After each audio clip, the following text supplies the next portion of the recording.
इश्क इश्क है, इश्क इश्क ये इश्क इश्क है, इश्क इश्क ये इश्क इश्क है, इश्क इश्क ये इश्क इश्क है, इश्क इश्क ये इश्क इश्क है, इश्क इश्क। जासूस की हालत को जासूस ही समझेगा, जासूस की हालत को जासूस ही समझेगा। मैं शमा से कहता हूँ, महफिल से नहीं कहता, क्योंकि ये इश्क इश्क है, इश्क इश्क ये इश्क इश्क है, इश्क इश्क ये इश्क इश्क है। 3 रोज़ा जश्न की आखिरी शाम में आप सब की मौजूदगी उर्दू ज़बान से आपके इश्क की एक काबिल कद्र मिसाल है। आप सब का शुक्रिया। हम और आप जैसे हज़ारों लोगों ने जश्न रेख्ता के हर लम्हे को हज़ार बार जिया है और इस खूबसूरत और यादगार महफिल के लिए रेख्ता फाउंडेशन के बानी जनाब संजीव सराफ साहिब का जितना शुक्रिया अदा किया जाए उतना कम है, क्योंकि ये उनकी और उनकी पूरी टीम के ख्वाबों की ताबीर है।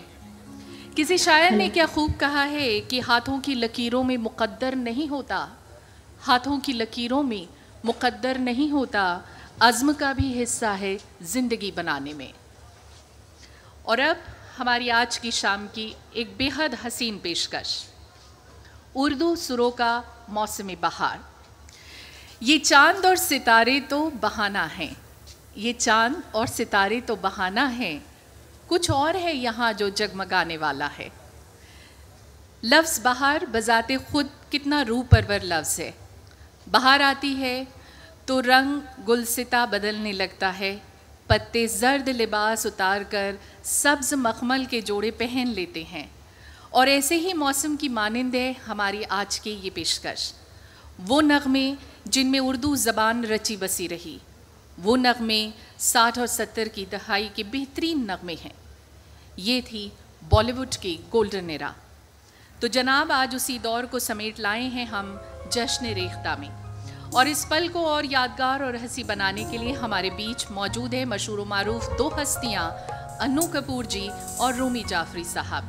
पहले ज़ोरदार तालियों के साथ इस्तकबाल रूमी जाफरी साहब का। खुशामदीद कहते हैं हम पहले रूमी जाफरी साहब को। बेहतरीन writer, actor, director Rumi Jafri साहब।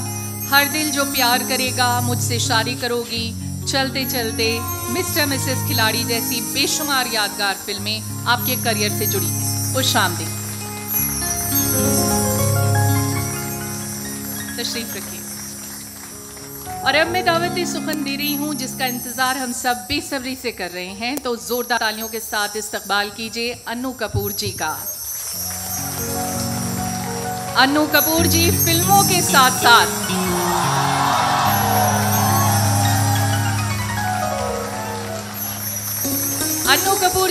के साथ साथ टेलीविज़न और थिएटर की दुनिया का एक बेहद मकबूल नाम है। फिल्म मंडी से हुई शुरुआत जो आज तक जारी है माशाअल्लाह। अंताक्षरी आपका बेहद मकबूल शो, टीआरपी की सारी हदें तोड़ डाली इस शो ने। इससे ज़्यादा कुछ कहना सूरज को चिराग दिखाने जैसा होगा। आपके साथ बेहतरीन writer, actor, director Rumi Jafri साहब। चलते चलते ये शेर इन दोनों की नज़र और आप सब की नज़र करना चाहूँगी कि चंद लम्हे ज़िंदगी का अक्स है, ऐसे लम्हों को ठहरना चाहिए। तो कुछ खूबसूरत लम्हे इन्हीं फ़नकारों के साथ। आपके साथ जो फ़नकार शिरकत कर रहे हैं उन सब का भी तारुफ। तबले पर आपके साथ हैं अरुण कुमार जी, कीबोर्ड पर है आपके साथ सतीश कुमार जी, ऑक्टोपैड पर है मोंटी शर्मा जी, गिटार पर हैं सुनील कुमार जी और ढोलक पर हैं कमल किशोर जी। पेशे खिदमत उर्दू सुरों का मौसम बहार। शुक्रिया। हाज़रीन आदाब। सबसे पहले तो मैं संजीव साहब को मुबारकबाद दूंगा कि उन्होंने एक ऐसा जश्न शुरू किया है जिससे एक मतलब उर्दू को एक नई रवानी मिली है, और मतलब मेरे पास अल्फाज नहीं है बयान करने के लिए। आप सब लोगों को, इतने लोगों को यहाँ देखकर कि कितना लोगों का उर्दू में इंटरेस्ट है। मैं अपने आप को बहुत खुश नसीब मानता हूँ कि मैं हिंदुस्तानी हूँ और ऐसे शहर में, ऐसे मुल्क में पैदा हुआ हूँ जहाँ उर्दू पैदा हुई है। मेरे और अन्नू भाई के बीच में एक चीज़ कॉमन है कि हम दोनों भोपाल में पैदा हुए हैं और हम दोनों को ही विरसे में अदब मिला। मेरे वालिद कौसर सिद्दीकी राइटर हैं, उर्दू और फ़ारसी में लिखते हैं। अन्नू भाई की वालदा कमल शबनम साहिबा बहुत अच्छी शायरा थी, उनकी सोहबत मुझे मिली है, उनका कलाम सुनने को मिला है। और अब मज़े की बात यह है कि हम दोनों भोपाल से निकल के अब फिल्म इंडस्ट्री में अपनी खिदमत दे रहे हैं। और एक मतलब हम लोग तो फिल्म इंडस्ट्री में, मैं राइटर हूँ, मैं कोई अदब में इतना मेरा कुछ वो मतलब डर लगता है मुझे। अदब में लोग बहुत अच्छा काम कर रहे हैं, हम तो कमर्शियल फिल्म मेकर हैं।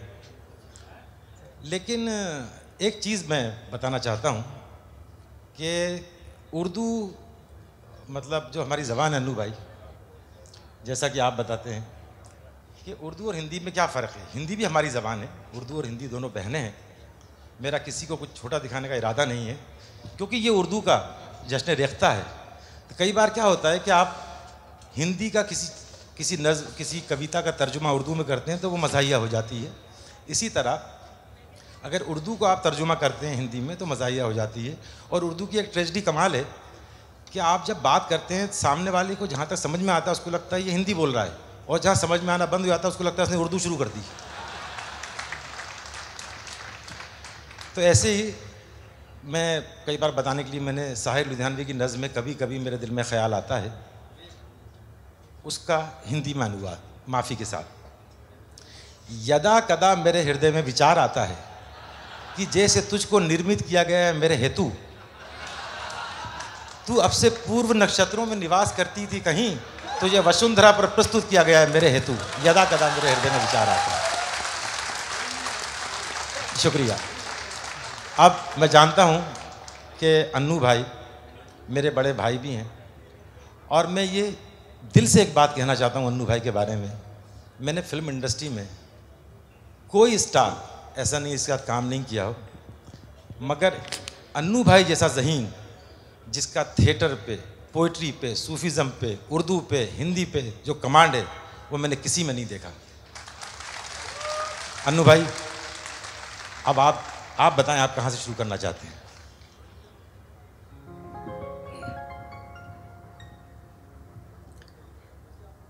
ख़वातीन और हज़रात, सबसे पहले आप सब मेरे आदाब सलाम कबूल करें। जश्न रेख्ता एक कोशिश, ईमानदारी की कोशिश।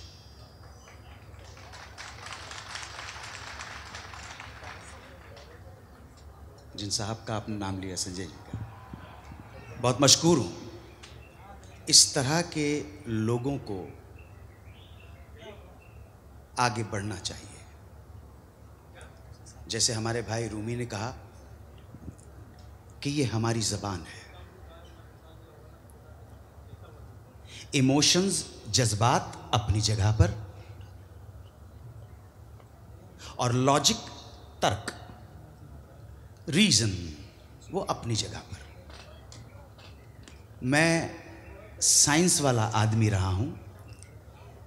ऐसा नहीं है कि जज्बात मेरे लिए मायने नहीं रखते, परंतु फिर भी जितना भी मैंने तालीम हासिल की है, उस्तादों ने, गुरुओं ने कहा है कि तुम तालीम हासिल इसलिए कर रहे हो कि तुम्हें नौकरी मिल सके, कि तुम सचमुच तालीम अपने लिए हासिल कर रहे हो। मैंने कहा जी मेरे लिए, खुद के लिए।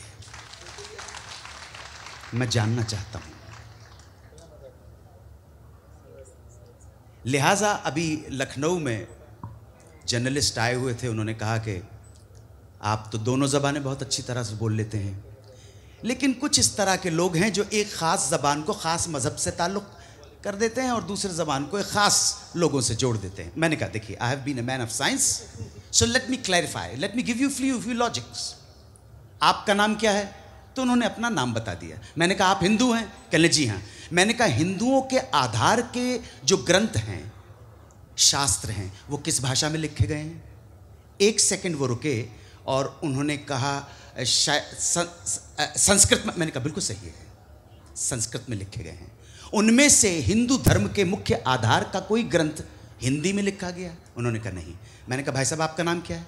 कहने जी मेरा ये नाम है। मैंने कहा ज़ात क्या है? कहने जी मुसलमान हूँ मैं। मैंने कहा इस्लाम जिन किताबों के ऊपर खड़ा हुआ है उनमें से कोई किताब, कुरान पाक, कुरान मजीद, अल हदीस, अल शरिया, तफसीर और सही बुखारी, इनमें से कोई ग्रंथ हिंदी या उर्दू में लिखा गया? कहने लगे नहीं साहब, काय में लिखे गए? अरबिक में लिखे गए। पहली बात। दूसरी बात, ये बर्रे सगीर को अगर छोड़ दिया जाए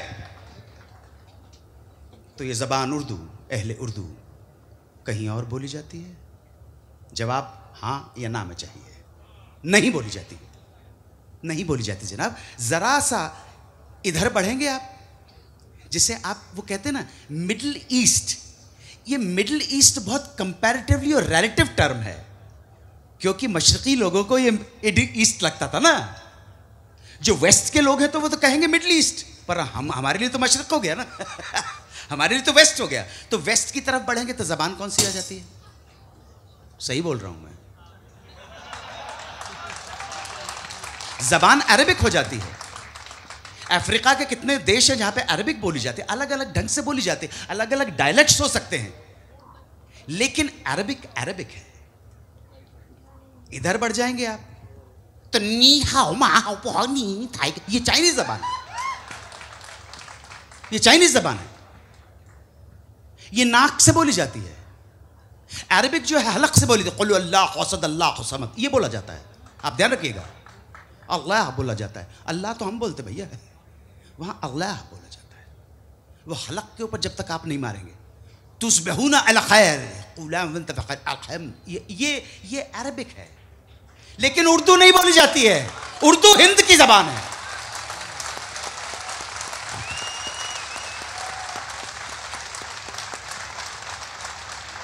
सो मैं सिर्फ ये कहना चाह रहा हूं, अर्ज करना चाह रहा हूं कि आज मेरे देश का हर आदमी लाम पर है, जो जहां भी है वतन के काम पर है। तो जश्न रेख्ता से जुड़ा हुआ हर शख्स, आप सब और जश्न रेख्ता को 4 लाइन नजर कर रहा हूं।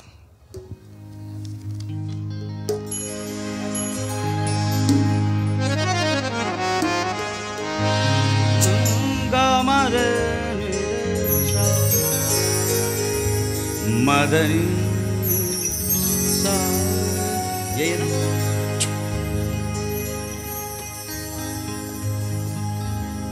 मुलाज़ा फरमाइए आप सब लोगों के लिए, इस कोशिश के लिए, जश्न रेख्ता के लिए, हिंद की जबान के लिए, अहले उर्दू के लिए। कुछ लोग पहुंचे मीर तकी मीर के पास, कहने लगे हुजूर बस यूं ही चले आए आपका फरमाया हुआ सुनने के लिए। तो मीर बोले कि मियाँ मुझे मालूम नहीं कि आप मैं जो कहूँगा वो समझ पाएंगे या ना समझ पाएंगे। तो वो दोनों बोले हुजूर अनवरी और खाकानी का कलाम समझ लेते हैं तो गोया आपका कहा हुआ फरमाया हुआ क्यों ना समझेंगे। तो मीर का जवाब था अनवरी और खाकानी का कलाम समझने के लिए लुगत मौजूद है, लेकिन अगर मीर का कहा हुआ समझना है तो जामा मस्जिद की सीढ़ियों पर बैठना पड़ेगा और अहले उर्दू को जानना पड़ेगा। अगर मीर का कहा हुआ समझना है तो जामा मस्जिद की सीढ़ियों पर बैठना पड़ेगा और अहले उर्दू को जानना पड़ेगा। सुनिए कि इश्क बुरे ही ख्याल पड़ा है। मीर ने कहा अब आप कहेंगे कि ख्याल आता है, ये पढ़ता कैसे है? तो मीर बोले कि मैं कहूंगा ख्याल यूं ही है। ध्यान रखिएगा, मीर बोले आप कहेंगे कि इश्क ख्याल तो आता है, ये पढ़ कैसे गया? तो मैं बोलूंगा जबान यूं ही है। इश्क बुरे ही ख्याल पड़ा है, चैन गया आराम गया। इश्क बुरे ही ख्याल पड़ा है, चैन गया आराम गया, और जी का जाना संभल गया है, सुबह गया या शाम गया। हम हैं दरवेश आप सबके लिए, इस कोशिश के लिए, जश्न रेख्ता के लिए, हिंद के लिए, अवाम के लिए, इस जमहूरियत के लिए। हम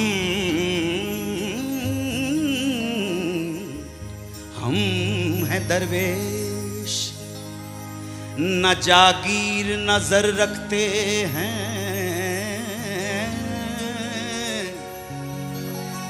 हम हैं दरवेश, न जागीर नजर रखते हैं, ताज रखते हैं न हम लाल गौहर रखते हैं,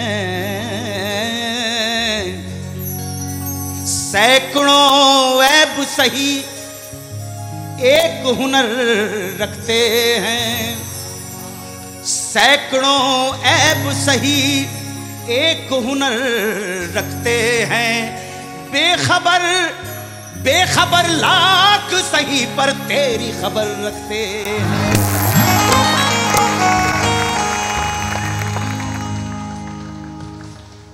हम मुंबई से आए हैं रूमी साहब, कश्मीर से कन्याकुमारी तक और गोवा से मेघालय तक कैसे जुड़े हैं? जबान एक नहीं है, अदब आदाब तहजीब रवायत एक नहीं है। Believe me, the cinema medium has been the prime medium of entertainment of this country, and we belong to Hindi film industry.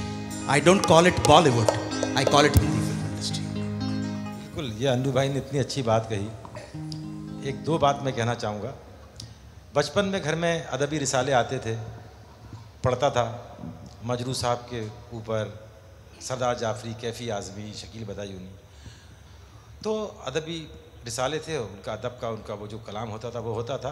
कभी ये जिक्र नहीं होता था कि ये फिल्म इंडस्ट्री में भी गाने लिखे हैं इन्होंने। कभी कभी लिख देते थे कि फिल्मों में भी इन्होंने काम किया है। तो मुझे बड़ा दुख होता है अब कि अदब के इतने बड़े बड़े लोगों ने फिल्म इंडस्ट्री में अपनी खिदमात दी हैं, लेकिन फिल्म इंडस्ट्री को हमारी अदब ने कोई मुकाम नहीं दिया, जबकि फिल्म इंडस्ट्री का बहुत बड़ा कंट्रीब्यूशन है।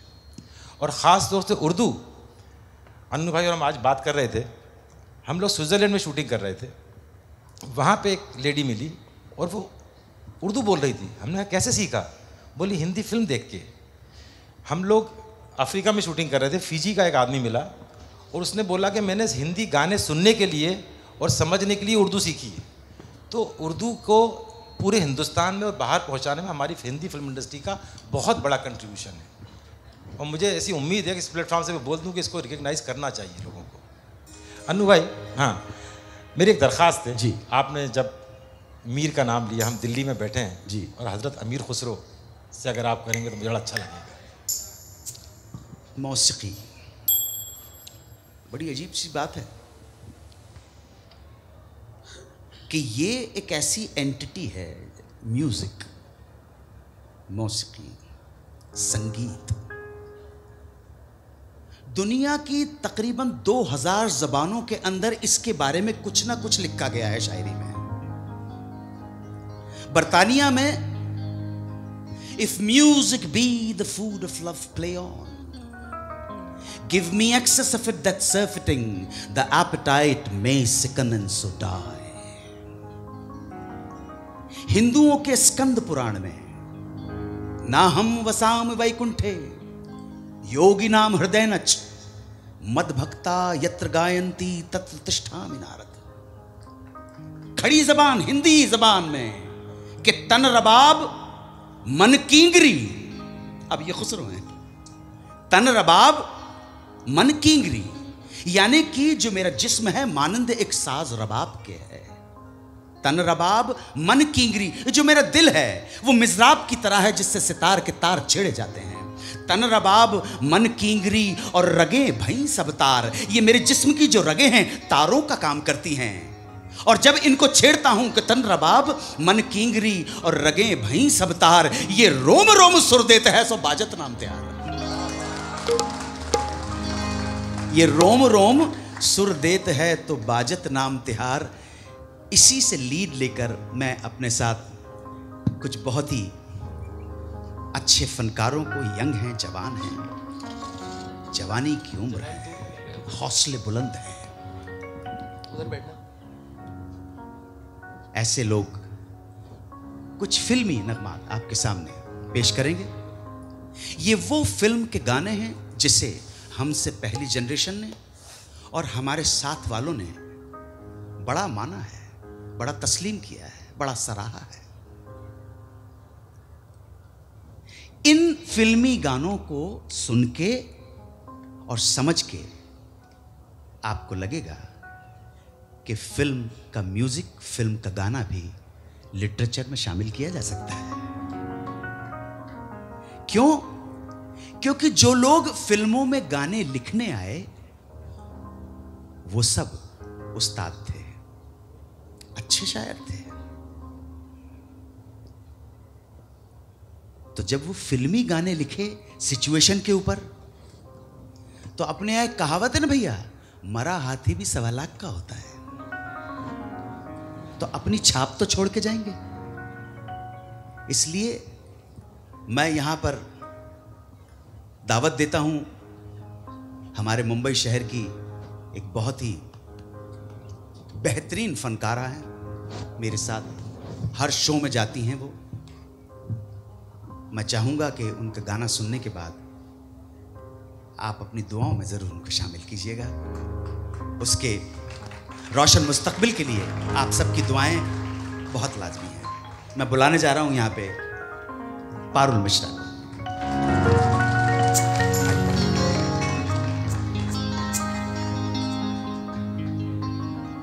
वहां से शुरुआत करते हैं जहां ऐसा लगता है, हाँ अच्छा, जश्न रेख्ता को जस्टिफाई भी तो करना है। जश्न रेख्ता में चिकनी चमेली तो नहीं हो सकती है ना। इरशाद।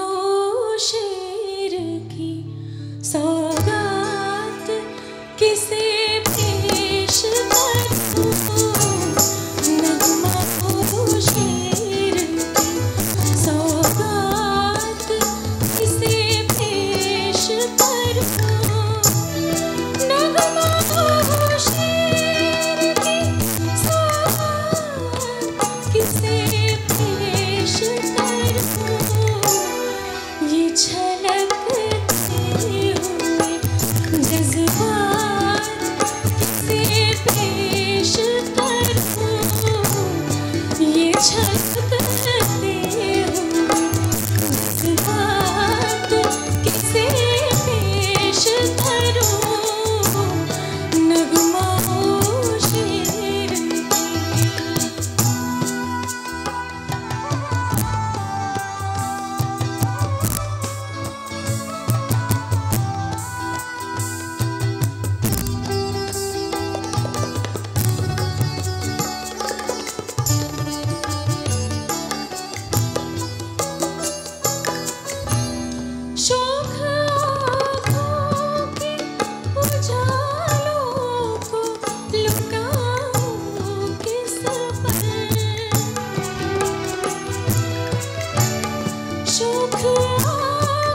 इशारात किसे पेश करूं, नगमाओ शेर की सौगात किसे पेश करूं, ये छलकते हुए जज्बात किसे पेश करूं, नगमाओ शेर की।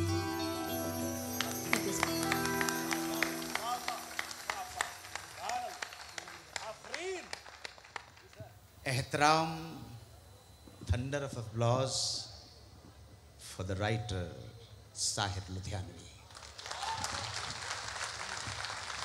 अगर आप देखिए देखिए,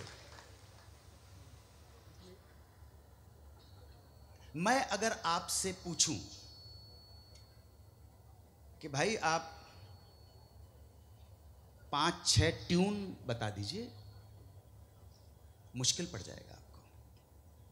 अगर मैं आपसे पूछूं 5-6 ट्यून, गाना बन गया हो बाद में बन गया हो अलग बात है, 5-6 ट्यून मुश्किल बच जाएगा।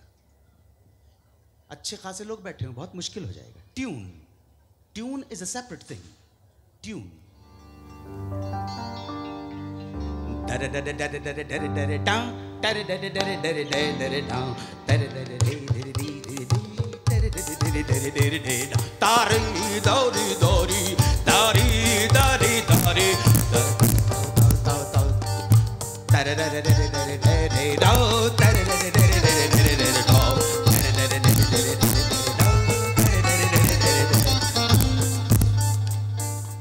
(1756) में एक आदमी पैदा हुआ था, अजीमुशान फनकार, नगमानिगार, गुलूकार, मौसीकार, जिसका नाम था वुल्फगांग अमेडियस मोत्सार्ट।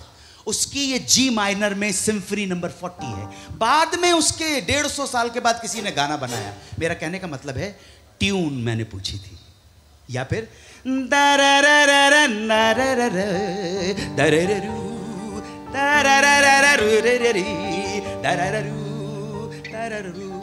बीथोवन, लुडविग वान बीथोवन। ट्यून है, नहीं बता पाए। या फिर डॉक्टर जिवागो,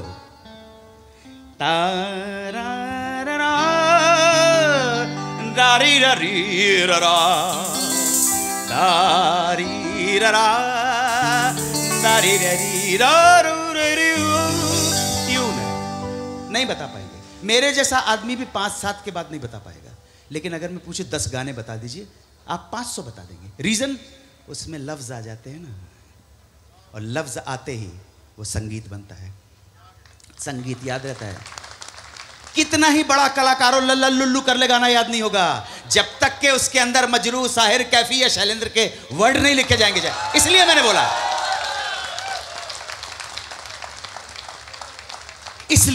इसलिए आप जहां संगीतकार को, मौसीकार को मान दे रहे हैं, एहतराम दे रहे हैं, वहां उस शायर को जिसने लफ्ज पिरोए हैं वही शब्द याद रह जाते, ध्यान रखिए, वही लफ्ज याद रह जाते हैं। वरना क्या है, सुनिए, ये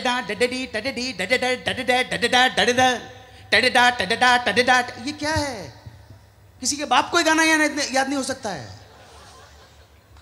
तो एस.डी. बर्मन ने बना दिया, उस्ताद के सामने रख दिया। कहने मौजूदू साहब, ए तो सिचुएशन, ए देवानंद भाग रहा है हीरोइन के पीछे, हमने ट्यून बना दिया, खूब गाड़ू बार भार भार रहा है, तोड़ तोड़ कर में तो है। अच्छा बर्मंदा, अब बताइए कोई ट्यून है? टडडा टडडी टडडी टडडी टडडी, अरे ये कोई ट्यून है? बट मास्टर के सामने, उस्ताद के सामने इनसिग्निफिकेंट भी रखा जाता है, तो अपने हुनर से वो गाना बना दे। अरे यार मेरी तुम भी हो गजब, घूंघट तो जरा ओढ़ो, अरे मान कहा तुम जवान मेरी जान लड़क बदलो, जब मेरी चुनरिया मलमल की फिर क्यों न फिरूं चलकी चलकी, अरे यार मेरी तुम भी हो गजब, घूंघट तो जरा ओढ़ो। इसलिए मेहरबान दोस्तों, ख़वातीन व हज़रात, उस शायर को हमेशा एहतराम करना। वो ना होता तो लल्ला लुल्लू हो जाता।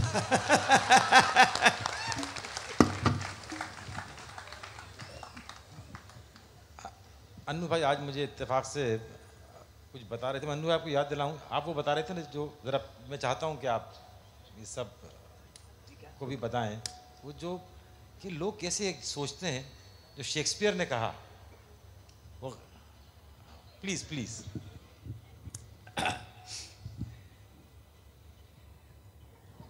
16th सेंचुरी, वहाँ ब्रिटानिया में एक अजीमुशान विलियम शेक्सपियर। मुझे पूरी उम्मीद है कि आप साहिबान में से काफ़ी लोगों ने मैकबेथ प्ले पढ़ा होगा, जाना होगा। शौकीन लोग हैं, सुखन पसंद लोग हैं वो बैठे हुए।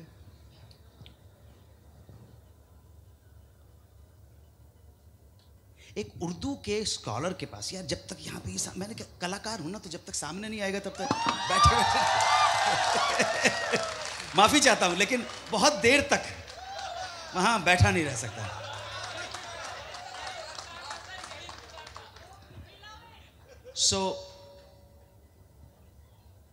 वो गए, एक उर्दू के विद्वान थे, दाना आदमी थे। उन्होंने पूछा, जनाब आपके पास ये जानने के लिए आए हैं कि उर्दू के बादशाह सुखन कौन है? तो उसने कहा, देखिए गालिब हैं, वली दकनी हैं, सौदा हैं, मोमिन हैं, ज़ौक़ हैं, दाग हैं, और लंबी चौड़ी लिस्ट उन्होंने गिनवाई। ये आदमी बोला, जनाब कता कलाम माफ़ हो, आप मीर तकी मीर का नाम भूल गए हैं। तो वह आदमी बोला, हुजूर आपने उर्दू के बादशाह सुखन का नाम पूछा था, उर्दू के खुदाए सुखन का नाम थोड़ा पूछा था।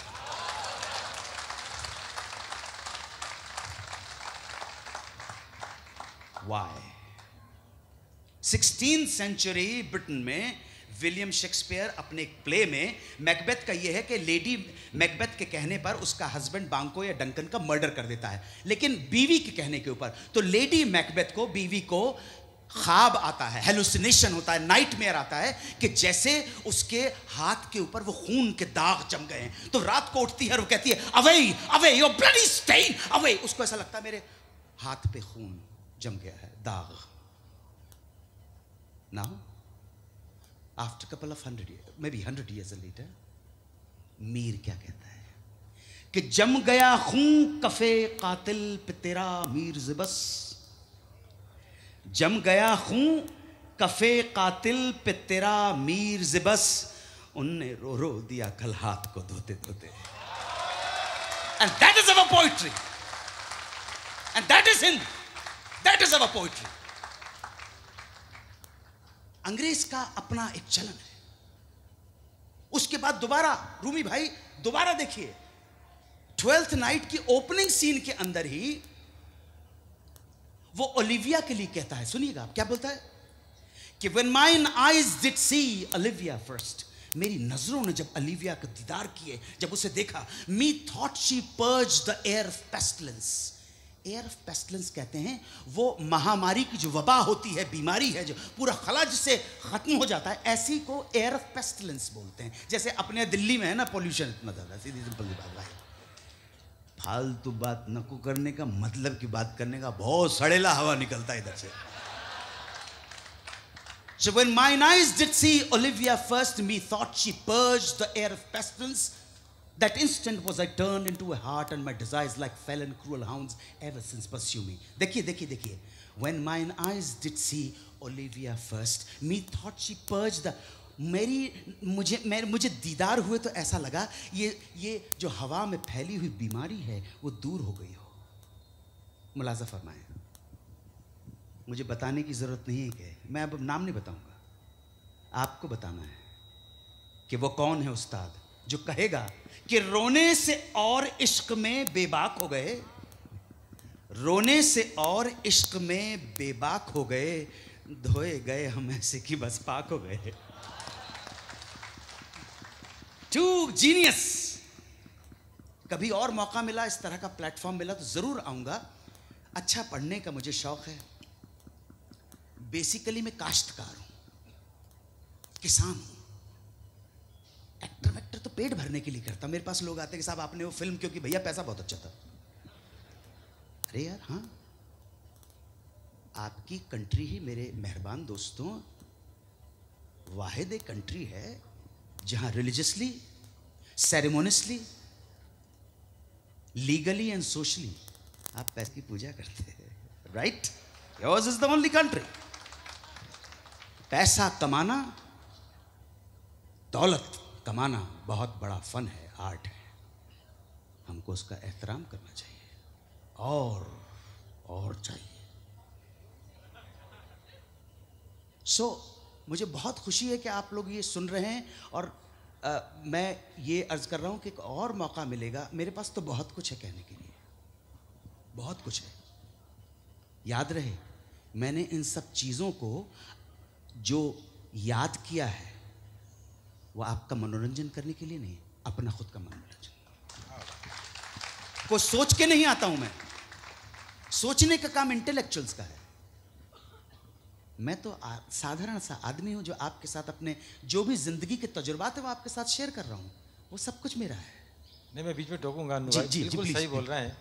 मैं कल से अन्नू भाई से, और जब से ये डेट फिक्स हुई थी कि अन्नू भाई एक बार अपन बैठ के बात करें कि क्या बात करना है। बेटा साफ नीयत से, साफ दिल से जा रहे हैं, अल्लाह साथ देगा, जो बोलेंगे अच्छा ही बोलेंगे। इन्होंने 10 मिनट भी मुझसे डिस्कस नहीं किया कि क्या बात करेंगे। हाँ, इन लोग को बता दिया गाने कौन से गाना है, अगर गाले तो नेक्स्ट गाना कौन सा सुनवाएंगे। मुझे लगता है कि एक और ऐसा गाना जो ये आज हमें यंगस्टर्स जो बैठे हुए हैं उनमें से मैं, बहुत सारे लोगों ने गज़ल फिल्म का ये गाना नहीं सुना होगा, लेकिन एक दूसरा गाना सुनने के लिए जिनको दावत देने जा रहा हूँ, वो गाना अभी भी आप जो यंग जनरेशन के हैं उन्होंने ज़रूर सुना होगा।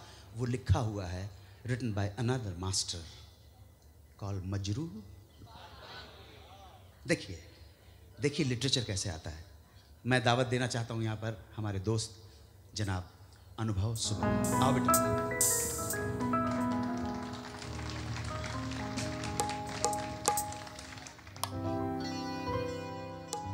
है दुनिया उसी की, ज़माना उसी का, मोहब्बत में जो हो गया हो किसी का। है दुनिया उसी की, ज़माना उसी का, मोहब्बत में जो हो गया हो किसी का।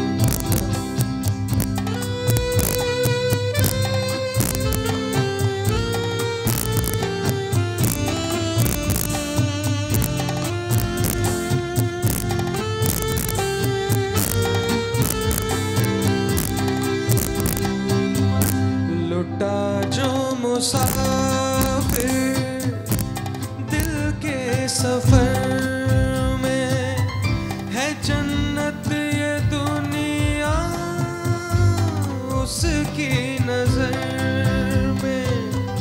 लुटा जो मुसाफिर दिल के सफर में, है जन्नत ये दुनिया उसकी नजर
जोरदार तालियां अनुभव और मजरू साहब के लिए।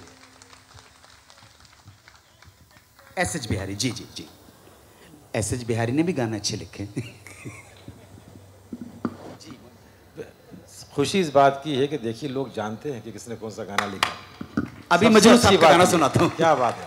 अभी मजरू साहब के बारे में बताइए और उनका गाना अनु भाई प्लीज आप, कि आपने उनकी साथ बहुत वक्त गुजारा, आपको सोहबत मिली है उनकी। जनाब मेरे एक प्रोग्राम में आए और इधर सुभाष घई ने कहा कि भाई वो बख्शी साहब जो हैं उनका 60 ईयर के हो जाएंगे तो आप कंपेयर कर दीजिए। मैंने कहा मैं यश चोपड़ा साहब की शूटिंग करने के बाद मैं सीधे छुट्टियों पे जा रहा हूँ, तो कह लें मैं आपके सेट के ऊपर आ जाऊँ अगर आप कुछ बख्शी साहब के बारे में बोल दें। मैंने कहा जी ठीक है, यश चोपड़ा से परमिशन लीजिए। वो 2-3 कैमरे लेके पहुँच गए। इत्तेफाक से उस एपिसोड में जनाब मजरू सुल्तानपुरी, जनाब कल्याण जी भाई और मोहतरमा कविता कृष्णमूर्ति भी जज बन के बैठी हुई थी। मैंने शुरू किया 2-4 चीज़ें उनके बारे में बोली और आनंद बख्शी साहब की 2 लाइनें गुनगुनाई मैंने। आज दिल पर कोई जोर चलता नहीं, मुस्कुराने लगे थे मगर रो पड़े। ये पड़े जो लफ्ज है वो शायद हमारे मजरू साहब की सेंसिबिलिटी को बहुत करख्त लगा। अब देखिए वो बैठे हुए शॉट के अंदर और उनके मुंह से निकला जरूरी किसी पंजाबी ने लिखा होगा, तो गड़बड़ हो गई ना। मुझे 1 सेकंड के अंदर ये फैसला करना था कि उस्ताद के मुंह से मैं दूसरे जूनियर उस्ताद के लिए तारीफ कहलवाऊं। ऐसा तो नहीं कर सकते कि भाई आपने हमारे, उन्होंने कहा एस.एच. बिहारी का लिखा शमसुल हुदा बिहारी, ऐसा तो नहीं कर सकता। मैंने कभी कभी हो जाता है, अच्छा अच्छे लोगों की सोहबत में बैठेंगे तो अच्छा ही मिलेगा। मैंने कहा देखिए आप बख्शी साहब ने ये भी लिखा है। अभी 45 सेकंड पहले उन्होंने कहा आज दिल पे कोई जोर चलता नहीं, मुस्कुराने लगे थे मगर रो पड़े रोज ही की। उन्होंने कहा ये तो पंजाबी ने लिखा होगा। मन में मैंने कहा अन्नू कपूर की सेंसिबिलिटी को चैलेंज किया, तुम उस्ताद हो, मैं भी अपनी माँ का जाया नहीं अगर तुम्हारे मुंह से आनंद बख्शी के लिए तारीफ नहीं निकलवा ली तो। 45 सेकंड लिया। मैंने कहा देखिए देखिए देखिए देखिए अब देखिए आनंद बख्शी देखिए कहां कहां पहुंचा। खत लिख दे, खत लिख दे, खत लिख दे सवरिया के नाम बाबू, खत लिख दे सवरिया के नाम बाबू, कोरे कागज पे लिख दे सलाम बाबू, वो जान जाएंगे पहचान जाएंगे कैसे होती है सुबह से शाम बाबू, कैसे होती है सुबह से शाम बाबू, वो जान जाएंगे पहचान जाएंगे खत लिख दे। आप यकीन नहीं मानेंगे, टेलीविजन के ऊपर है डॉक्यूमेंट, ये पूरा गाना मुखड़ा भी खत्म नहीं किया था ग्रेट मजरू सुल्तान। ये बात होती है ना, इसे कहते हैं शायरी। जब उस्ताद के सामने बैठ जाओ तो उस्तादगी नहीं बताना, उस्ताद आपसे इंप्रेस होगा जब आप अपनी मिट्टी से जुड़ी हुई बात करेंगे। आप हमारे यहां शकील भाई बैठे हुए हैं, इतना अच्छा कहते हैं, इनके सामने हम क्या कहेंगे। इनका तो एक शेर मैंने पढ़ दिया था फिल्म फेयर अवार्ड जब लिया, तब मुझे मालूम नहीं था कि शकील आजमी का लिखा हुआ शेर है, लेकिन मुझे नहीं मालूम था, मैंने तो कह दिया सही जगह पर। वो ट्रॉफी दी भैया, तो मैंने कहा भाई बहुत शुक्रगुजार हूं, मशकूर हूं कि आपने ये फिल्म फेयर अवार्ड से मुझे नवाजा है। लेकिन सक्सेस ओरिएंटेड सोसाइटी में आपकी पहचान तभी है भाई जब आप सक्सेसफुल हो जाते हो। तो गली के नुक्कड़ पर कोने में चलते हुए कोई सक्सेसफुल आदमी मिल जाए तो बराए मेहरबानी हमेशा उसे टैलेंटेड समझने की भूल मत कर बैठना, कम से कम हमारे मुल्क में तो ठीक है। और अगर ये चीज कि टैलेंट भी है और सक्सेस भी है किसी एक शख्सियत में मिल जाए तो वो माइनॉरिटी का आदमी होगा, उसके जैसे बहुत कम होंगे। तो इस चीज को पाने के लिए, इस चीज को पाने के लिए 32 साल के बाद आपने रियलाइज किया है जी, 32 साल के बाद। तो मैंने कहा इसको पाने के लिए क्या क्या पापड़ बेलने पड़ते हैं, जिंदगी के कितने झापड़ बेलने पड़ते हैं। फिर मैंने कहा भाई जॉनी लीवर ने लंदन में एक शेर सुनाया था, मैं आपको नजर कर रहा हूं। मैंने कहा सुजीत सरकार साहब, मैं बहुत शुक्रगुजार हूं आपका कि भगवान ने आपको अंतिम समय में सद्बुद्धि दे दी और आपने अन्नू कपूर को साइन किया। मैंने कहा जॉनी लीवर ने शेर सुनाया था, इस ट्रॉफी के लिए बोल रहा हूं कि हर घड़ी चश्मे खरीदार में रहने के लिए कितना जतन करना पड़ता है, रक्कासा की तरह नाचना पड़ता है यार, यहां पर मस्खरों की तरह वो करना पड़ता है। बताइए आप कि हर घड़ी चश्मे खरीदार में रहने के लिए कुछ हुनर चाहिए बाजार में रहने के लिए। अरे वाह वाह, मुझे नहीं, वो पीछे बैठे हैं।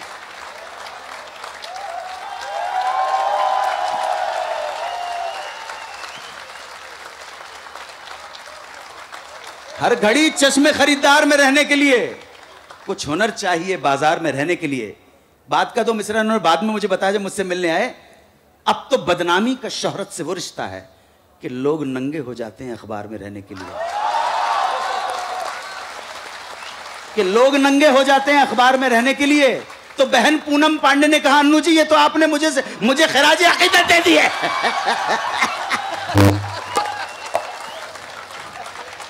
सचमुच में आपसे बोल रहा हूं। उसने ट्वीट किया, बहन पूनम पांडे ने ट्वीट किया, खवातीन और हजरात, और कहने अन्नू जी मैं इस बहन सनी लियोनी को इसका मकसद समझाने की कोशिश में लगी हूं।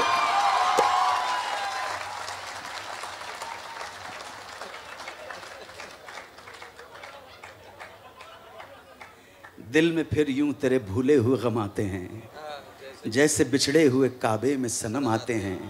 रक्समय तेज करो, साज की लय तेज करो, सूए मैखाना सफीरा ने हरम आते हैं। हम तो नाचेंगे भैया। एक छोटी सी कहानी सुना के फिर इनको हैंड ओवर करूंगा, कि बोलते बोलते थक भी जाता हूं भाई। मैं कल सवेरे की किरण तक अगर जिंदा रहा, कल सवेरे, कल उगने वाला सूरज अगर मेरी जिंदगी में खालिक ने मुझे दिखाया तो मैं 62 साल का हो जाऊंगा।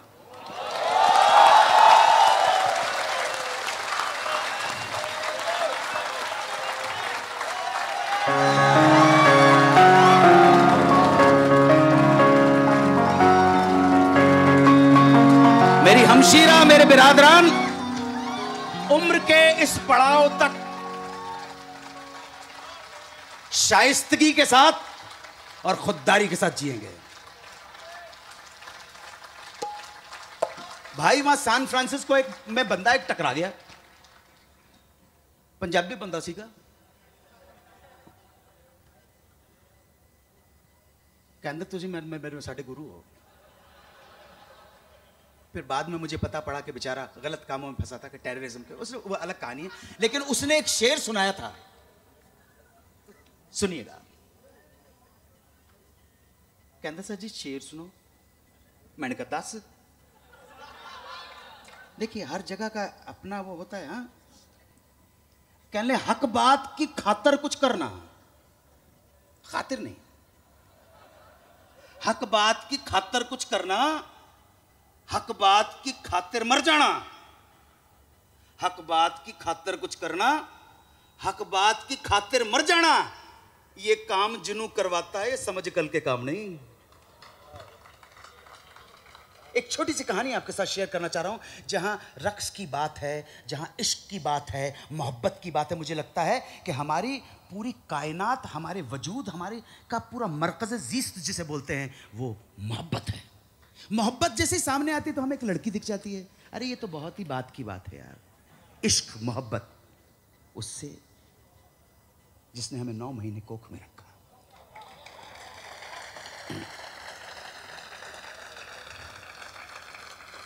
फिर शामिल होते हैं हमारे अब्बा, हमशीरा, हमारे बिरादरान, हमारे यार।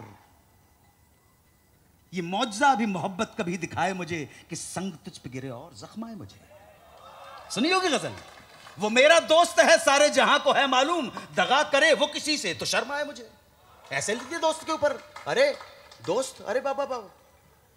महबूबा का भी आता है, महबूबा का आता है। फकीर मीर ने कहा हम फकीरों से आशनाई क्या, आन बैठे जो तुमने प्यार किया।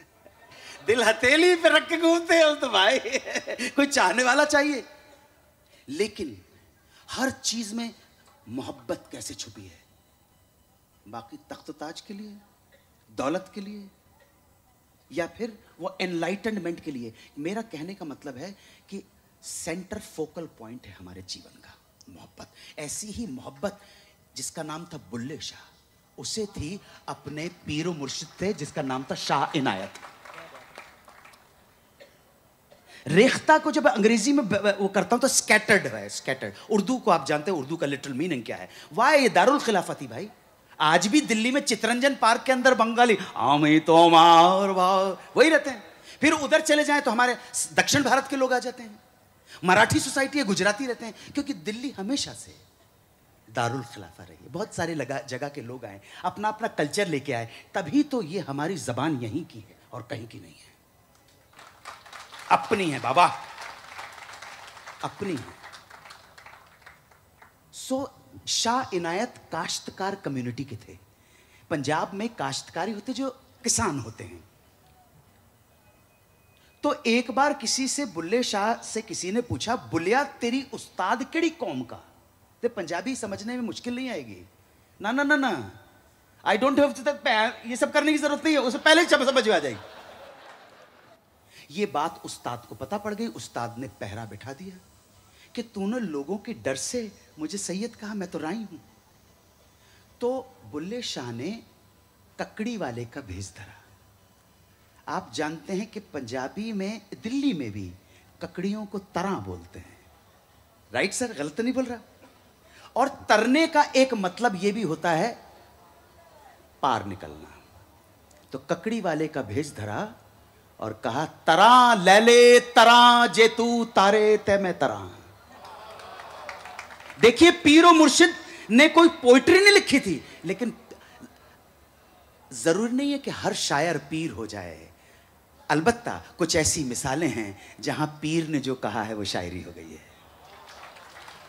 ऐसा ही पीर बुल्ले शाह, तरा ले ले तरा, जे तू तारे में तरा। नहीं माने उस्ताद, गुस्सा थे, लेकिन दीदार जब तक ना हो तो चैन कैसे पाएगा?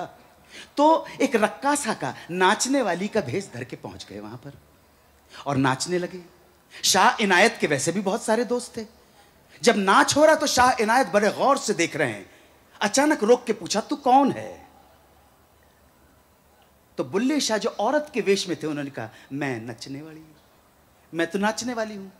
तो शाह इनायत बोले, ना ना, तू नाचने वाली नहीं हो सकती है, तेरी आंखों की शर्म हया कुछ और कहानी कहती है। तू नाचने वाली नहीं हो सकती है, तेरी आंखों की शर्म हया कुछ और बात कहती है। कुछ कता कलाम हुआ। इसी बीच में मौलाना साहब बैठे हुए थे। उन्होंने कहा, शाह इनायत छड्डो। मैं जानबूझ के इस लैंग्वेज को बोल रहा हूं क्योंकि ध्यान रहे, उर्दू पनपी पली बढ़ी वहीं से है।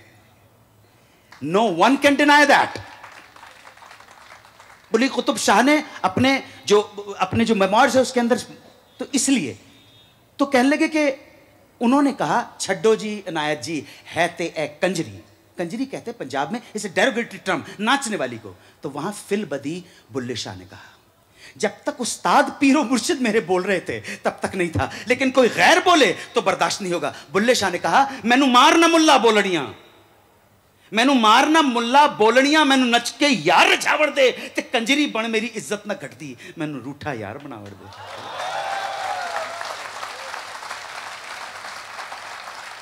सही, रूठने का। और बड़ा फेमस है, जो बहुत सारे सिंगर्स ने गाया है। मुझे मालूम है कि हमारे भाई हंसराज हंस भी यहाँ पे परफॉर्म करेंगे। वो कहता है, छेती बौड़ी वे तबीबा। अब तबीब जो लफ्ज है उसका मतलब था डॉक्टर। छेती, जल्दी, छेती बौड़ी वे तबीबा, नहीं तो मैं मर गईया, तेरे इश्क ने नचैया वे कर थैया थैया, तेरे इश्क में नचैया वे कर थैया थैया, मिले तार नाल तार ते नच हुंदा, ओ नच केड़ा जी बेतार नचे। मिले तार नाल तार ते नच हुंदा, ओ नच केड़ा बेतार नचे। शामी एक अगे बुल्ला नाचा सी, अज बुल्ले दे कई हजार नचे। कुछ सोच के नहीं आया हूँ। जब जो जहाँ पे मुझे मेरा खालिक ले जाएगा मैं तो बह जाऊँगा। मैं बनफूल भला मेरा कैसा खिलना क्या मुरझाना, मैं तो उनमें से हूँ जिनका जैसा आना वैसा।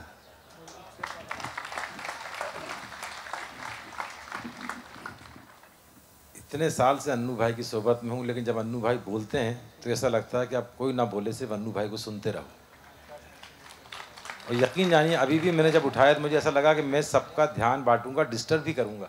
कितना अच्छा आप बोल रहे थे अन्नू भाई। मगर मुझे ऐसा लगता है कि जो हमारा आज का वो है कि फ़िल्म और फिल्म गानों में उर्दू, तो मुझे लगता है कि अन्नू भाई एक गाना अब जो मजरू सुल्तानपुरी भाई साहब जो बैठे थे उन्होंने एस.एच. बिहारी मजरू साहब का ही एक गाना जो जहाँ पे पूरी तरह से रेख्ता और उर्दू ज़बान जस्टिफाई होती है। इजाज़त हो तो ये तो सर 100% मजरू साहब का है। माफ़ी चाहता हूँ, भटकता भटकता मेरी खुशनसीबी है, बहुत मशकूर हूँ कि मुझे आप सबके साहिबान के सामने आने का मौका मिला।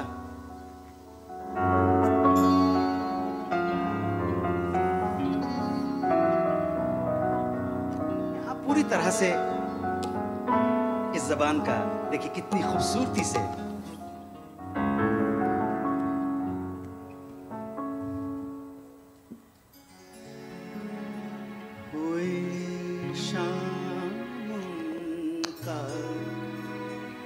ख्याल आ गया, हुए शाम का ख्याल आ गया, वही जिंदगी का सवाल आ गया, वही जिंदगी का सवाल आ गया,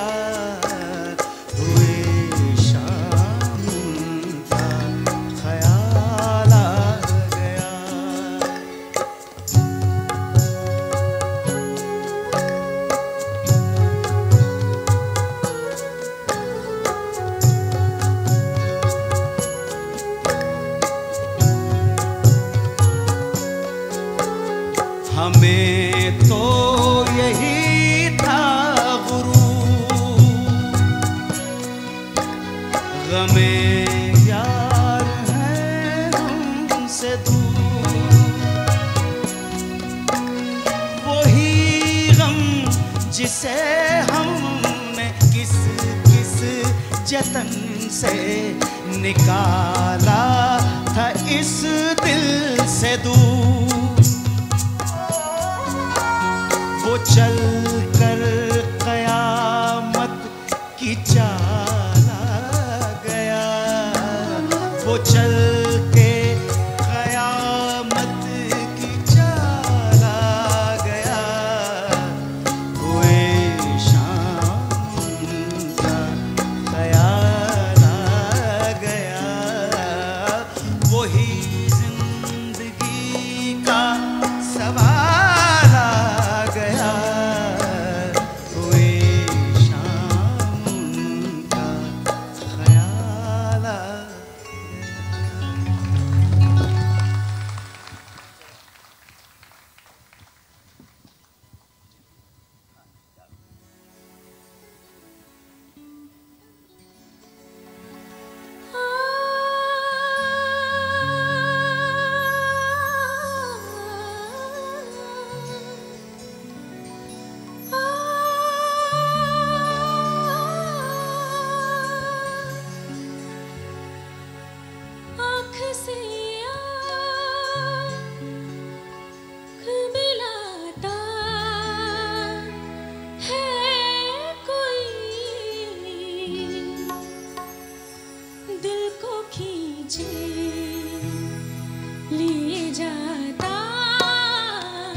अभी अन्नू भाई जब बता रहे थे तो मुझे एक बात याद आई जो आप लोगों से शेयर करना चाहता हूँ और अन्नू भाई को तकलीफ देना चाहूँगा कि जो मोहब्बत संजीव श्राफ जी ने उर्दू के लिए दिखाई है, अन्नू भाई ने ये मोहब्बत हमको आज से 30 साल पहले दिखाई थी और एक कोशिश की थी। जब मैं भोपाल से पहुंचा, अन्नू भाई से मुलाकात हुई तो हमने कहा प्ले करते हैं, थिएटर करते हैं पृथ्वी में।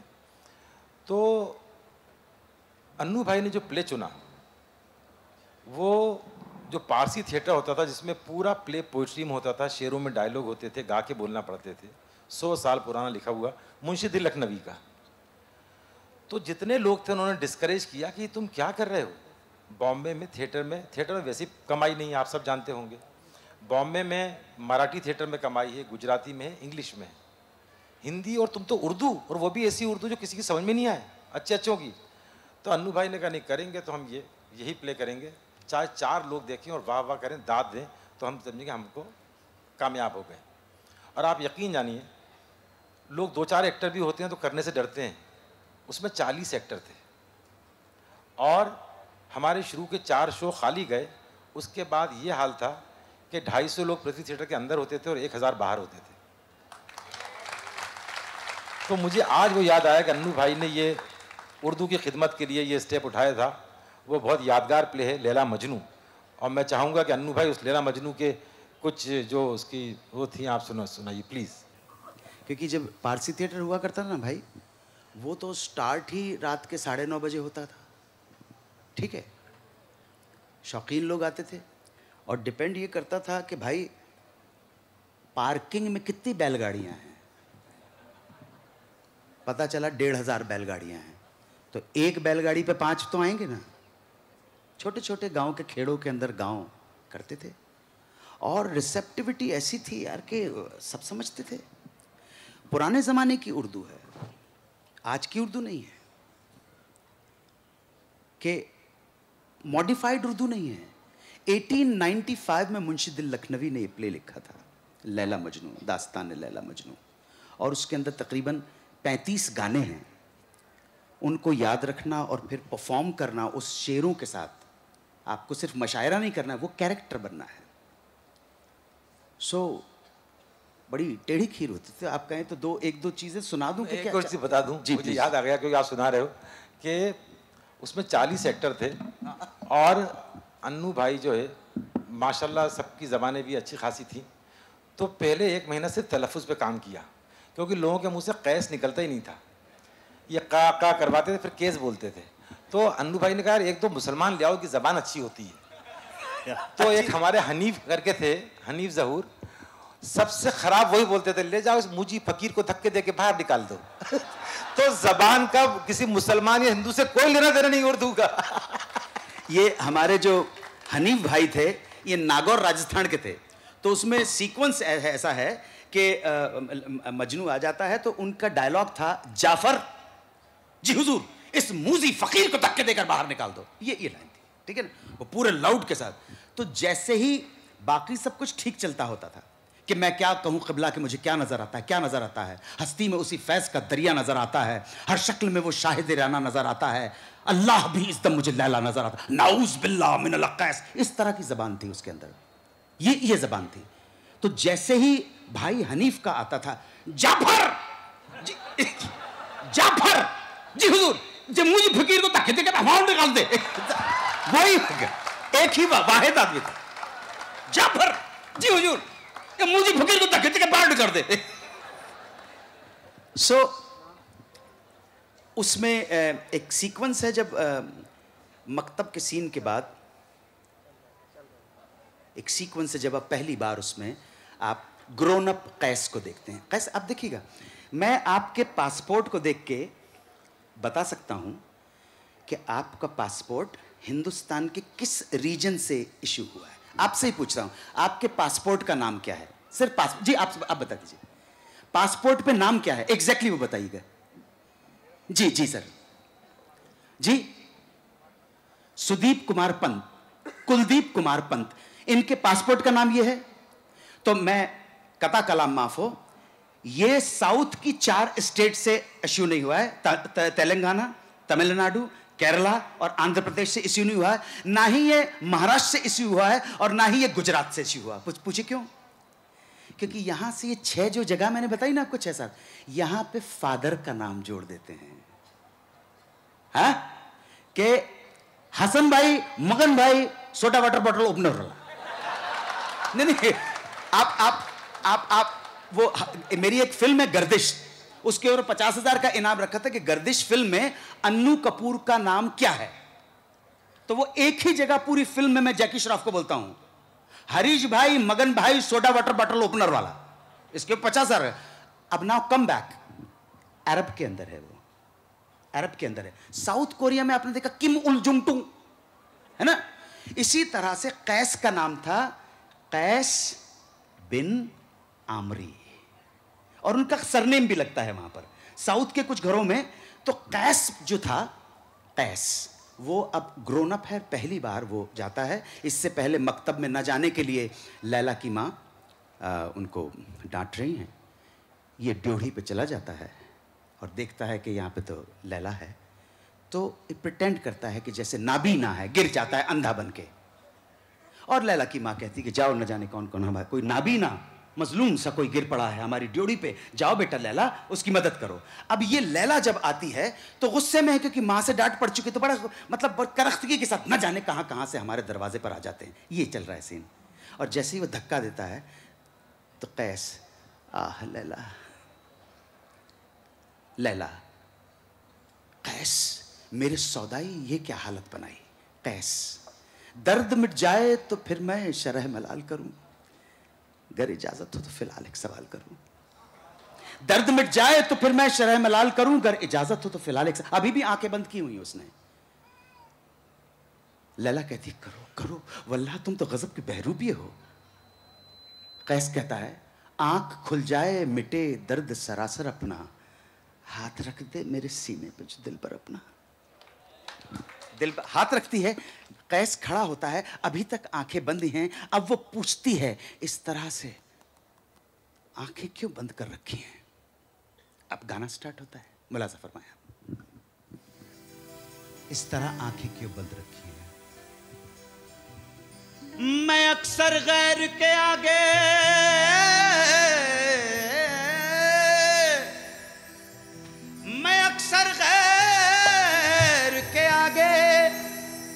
यूं आंखें बंद रखता हूं। सबब बोलिए। मैं अक्सर गैर के आगे, ऑडियंस को बोल रहा है, यूं आंखें बंद रखता हूं।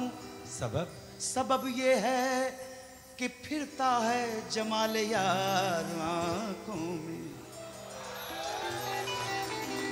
सर 150-200 साल पुराना ये थिएटर करते थे।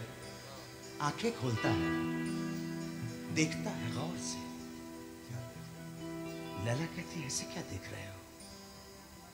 कैस कहता है बता दो, लिल्लाह बताओ, कहो। कैस कहता है लैला, लैला न मुझसे पूछ मैं क्या देख रहा हूं। मैं कैस हूं और तुझ में खुदा देख रहा हूं। तुझको खुदा कहूं या खुदा को खुदा कहूं, दोनों की शक्ल एक है, किसको खुदा कहूं। तो संभल के बैठना ए हुस्न लैला देखने वालों, तमाशा खुद न बन जाना तमाशा देखने वालों। बिठाकर सामने लैला को देखें हजरत यूसुफ, बिठाकर सामने लैला को देखें हजरत यूसुफ, करें फिर फैसला हुस्ने जुलेखा देखने वाले।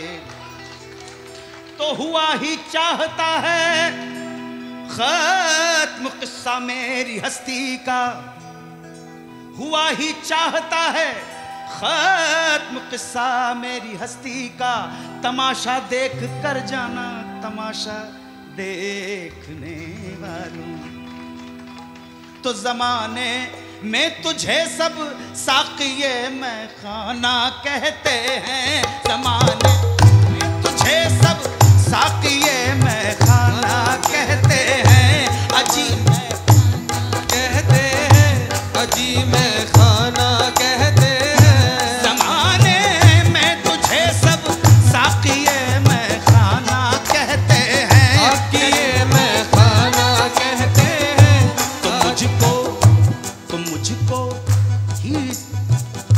तुम मुझको भी इसी में खाने का पैमाना कहते हैं तुमको भी इसी में खाने का पैमाना कहते हैं तो मुझको मोहब्बत से न देखो तुम तो दुश्मन की नजर देखो खफा होकर बिगड़ कर रूठ कर देखो मगर देखो मुझी को बज़्म में देखो तमन्ना ये नहीं मेरी तुम अपने दिल के मालिक हो जिधर चाहो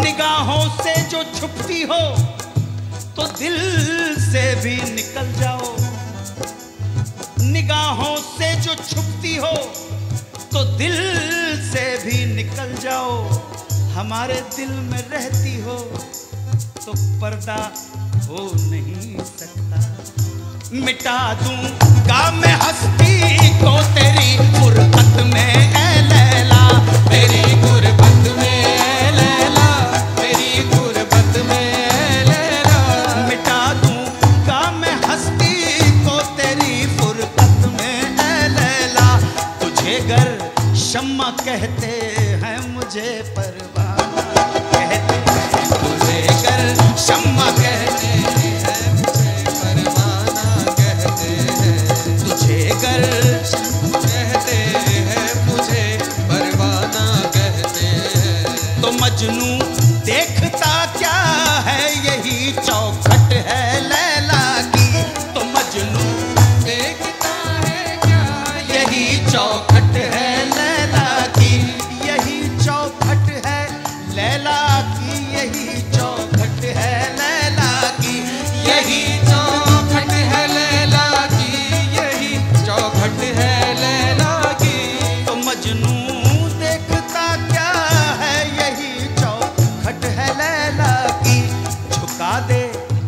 झुका दे सर इसी दर को दरे जाना कहते हैं झुका दे सर इसी दर दरे जाना कहते हैं झुका दे सर इसी दर को दरे जाना अब वो ये बंद बोल के जैसे ही वो लिटरली सजदा करता है उसी वक्त सेट के ऊपर अम्मी आ जाती है बेटी लैला वो इमीडिएटली इंस्टेंटली वो वापस अंधा बन जाता है और कहता है तो मेरा बिछड़ा यार मिला दे तो मेरा बिछड़ा यार मिला दे सदका रसूल का मेरी टूटी आस बंधा दे सदका रसूल का। रूमी साहब ने कहा था मोहब्बत लेजेंडरी जो कपल है रोमियो जूलियट लैला मजनू हीर रांझा इसमें पता नहीं आप सब सुखन चाहने वाले हैं इतना समझदार हैं समझते हैं सेंसिटिव हैं लैला मजनू की एक लाइन मुझे आज तक कभी समझ में नहीं आई कि लिख कैसे गए सीक्वेंस सिर्फ इतना है कि लैला अपना नाम कह रही है लैला उससे पूछती है कि तू कौन है तो वो कहता है मैं मजनू हूं लैला कहती है वही मजनू जो लैला की मोहब्बत में बदनाम है दीवाने तू क्या कहता है मजनू तो मेरा नाम है लैला कहती है तो वो कहती है जरूर मजनू तू है बिल यकीनन तू मजनू है अगर लैला है तू तो उंगश्तरी में वो पूरा साइकिल से बस फाइनली मजनू उसके पैरों में बैठता है इससे टैब्लो है और दोनों हाथ उठा के आप सबकी तवज्जो चाहूंगा और कहता है जिस्म है तू जान है और रिश्ते तारे नफस। जिस्म है तू जान है और रिश्ते तारे नफस। कारवां तू ही है लैला, तू ही आवाज़े जरस। जिस्म है तू जान है और रिश्ते तारे नफस।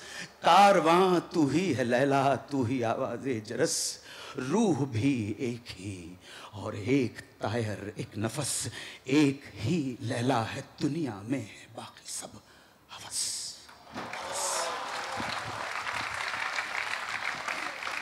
अनु भाई माफी साहब, एक चीज और जी, आपसे। जी। ये आप जब सुना रहे थे तो जहन में एक सवाल आया जी। सुनते सुनते कि 1895 का प्ले ही है जी। आपने इतना थिएटर किया है बचपन से, तो लैला मजनू, हीर रांझा, लेकिन अगर कोई हिंद की कोई धार्मिक कोई कथा अगर आपने परफॉर्म की हो या देखा हो, तो उसमें उर्दू का इस्तेमाल होता था या कैसे होता जी था? जी जी, हाँ बिल्कुल। देखिए वो जमाना अलग था, ठीक है। वो जो हरिश्चंद्र, सत्यवादी राजा हरिश्चंद्र, सूर्य कुल के दीपक, और दरबार में आगमन हुआ है महर्षि विश्वामित्र का। सुनिएगा आप, उनको आसन पे बिठाया गया है और हरिश्चंद्र गाना क्या बोल रहे हैं।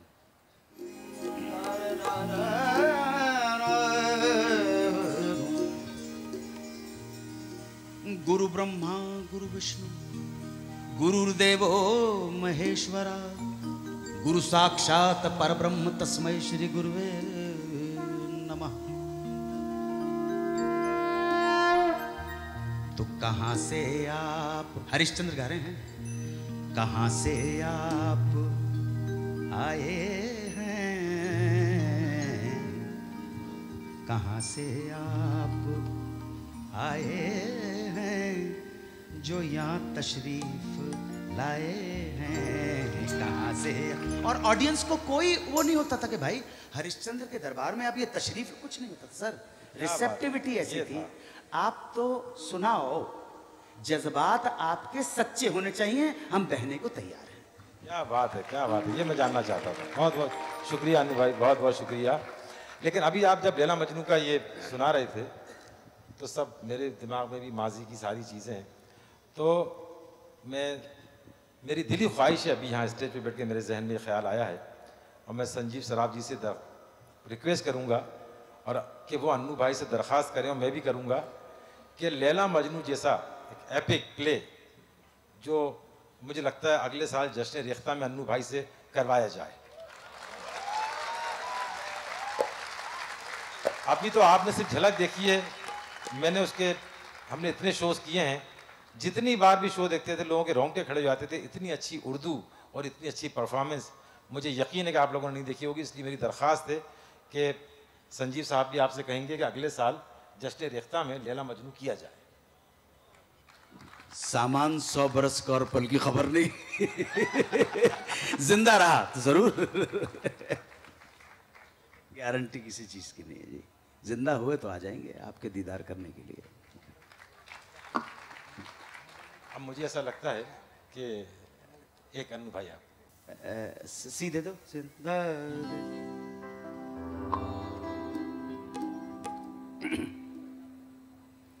हमारा मुल्क ही है जहां रोमांस किसी भी वक्त स्पिरिचुअलिज्म में चेंज हो जाता है, उसका जीता नहीं। या एब्सोल्युटली। मैंने कहा ना, आओगे तो फुर्सत से आना मेरे पास, अगर ये सुनना है तो। अगर इस तरह की चीजें सुने, देखिए हम तो दुकानदारी सजा के बैठे हैं, आप समझे। क्या बोलते तू, वो भी है ना भाई, करना पड़ता, क्या गरीब का, छोटे छोटे बच्चे। आ जाओ, quickly we will wind up the whole thing.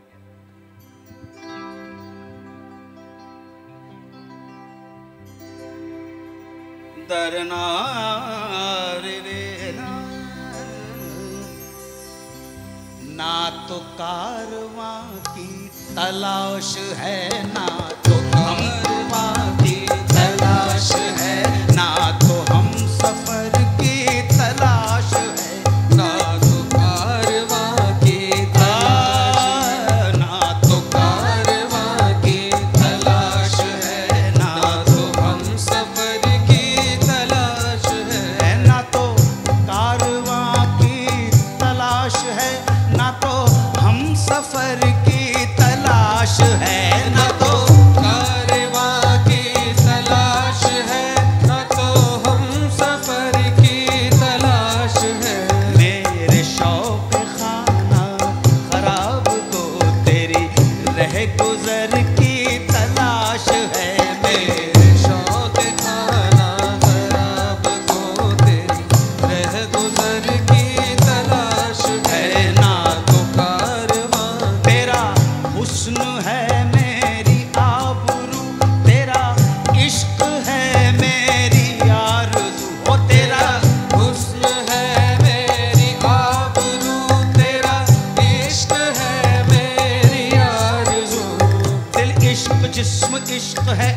इश्क है।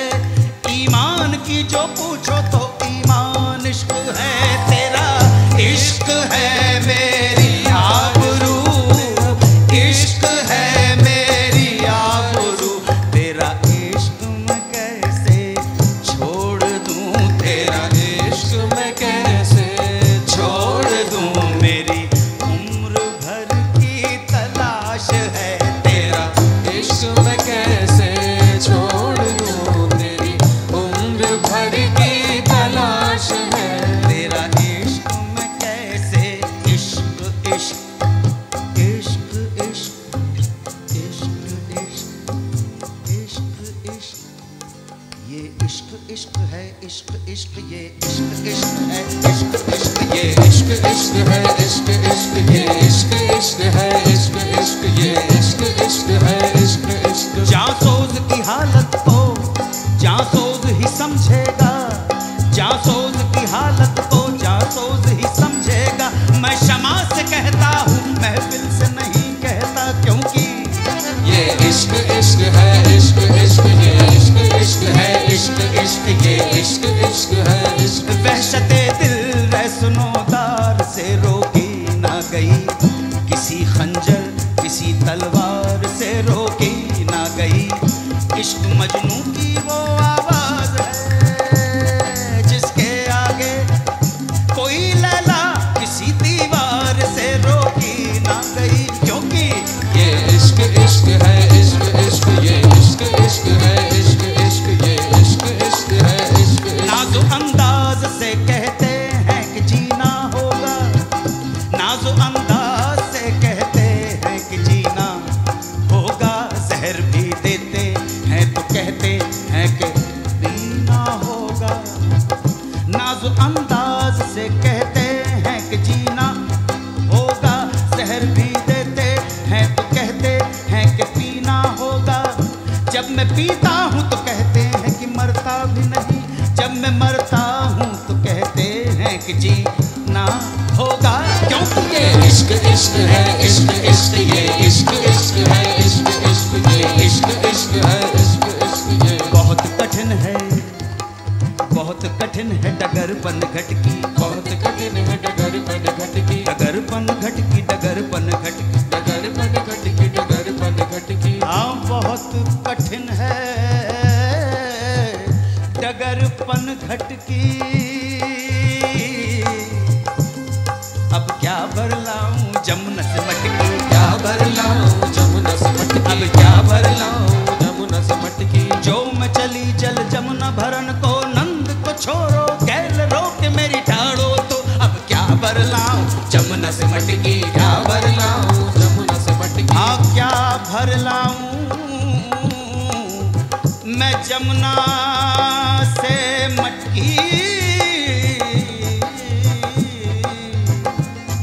अब लाज राख मोरे घूंघट पटकी, लाज राख मोरे घूंघट पटकी, लाज राख मोरे घूंघट पटकी, लाज राखो राखो राखो, लाज राखो राखो राखो। जब जब कृष्ण की बंसी बाजी निकली राधा सज के, जान अजान का ध्यान भुला के लोक लाज को तज के।